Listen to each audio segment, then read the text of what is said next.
Začiatkom mája v Trebišovskej nemocnici oficiálne spustili za prítomnosti ambasádorky speváčky Katky Knechtovej dobrovoľnícky projekt Krajší deň. Sieť nemocníc Svet zdravia otvorila prvé dobrovoľnícke centrá Krajší deň v nemocniciach v Humennom a Banskej Štiavnici. Máme ambíciu tento projekt posúvať ďalej a spríjemňovať chvíle našim pacientom, keďže sú v náročnej životnej situácii a čas v nemocniciach plynie veľmi pomaly. Ďalšími nemocnicami, kde už začíname realizovať túto dobrovoľnícku činnosť, je nemocnica v Rožňave a takisto nemocnica v Rimavskej Sobote. Poslaním tohto projektu je spríjemniť dospelým i detským pacientom chvíle strávené v nemocnici a prinášať im pozitívnu atmosféru. Môže ísť o tichú prítomnosť, rozhovor, vypočutie, čítanie knihy, hranie spoločenských hier či tvorivé dielne. V Trebišovskej nemocnici pracuje 42 dobrovoľníkov na oddelení pediatrie a oddelení dlhodobo chorých.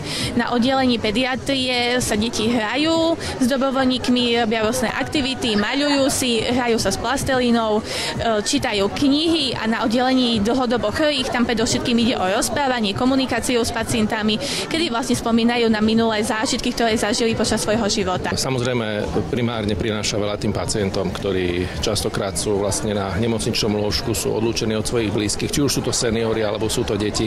A blízkosť niekoho, kto sa s nimi porozpráva, kto im možno niečo prečíta, zahrá sa a podobne, je veľmi dôležitá. Projekt funguje tak, že záujemca kontaktuje koordinátorku, tá zistí jeho koničky a záujmy, ale aj to, čo by chcel pacientovi ponúknuť. Po zoznámení sa s personálom sa dohodne na pravidelných návštevách, ktoré by mali byť minimálne jedenkrát týždenne.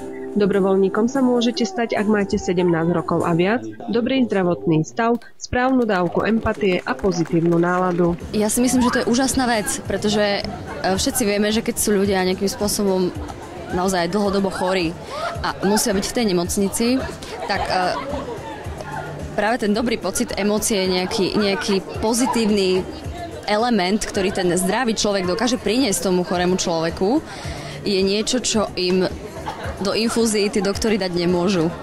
Môj názor je, že to veľmi veľa prináša aj tým samotným dobrovoľníkom, pretože vlastne je úžasné to, že sú to častokrát mladí ľudia, ktorí sa dokážu vlastne takýmto spôsobom vo svojom voľnom čase venovať niekomu inému a dokážu sa zrazu vcítiť do tej pozície toho pacienta, do niekoho, kto v podstate komu nie je dobre, kto určitým spôsobom trpí a oni mu pomáhajú, oni to tak vnímajú a podľa mňa to veľmi veľa prináša im osobne. Projekt dobrovoľníctva je začiatkom väčšej podpory pohody pacienta a nadstavbou na odbornú profesionálnu starostlivosť v nemocniciach Sveta zdravia.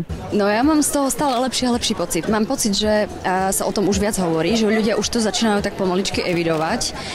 A s každou tou nemocnicou, ktorú mám možnosť navštíviť, mám pocit, že tá účasť stále väčšia a aj tie emócie sú nejaké také intenzívnejšie. A mám pocit, že aj tí ľudia si to nejak viac užívajú. A tým, že sa to dostáva do povedomia, tak možno stále sa nakazí sa toto krajšou chorobou alebo nemocou, či ako to nazvať, stále viac a viac ľudí, čo je veľmi pozitívne, takže mám z toho radosť.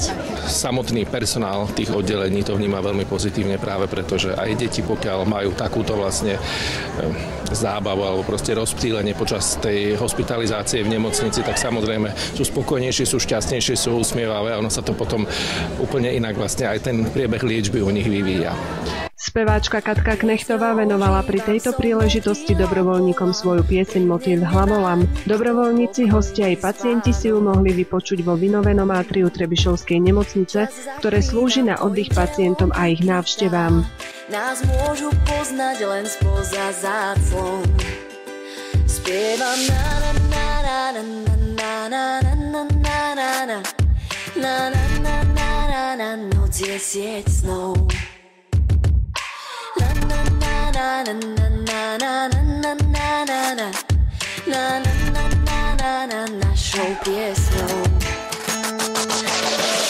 Táto noc nikdy neskončí, na tento výlet nebol lístok spiatočný.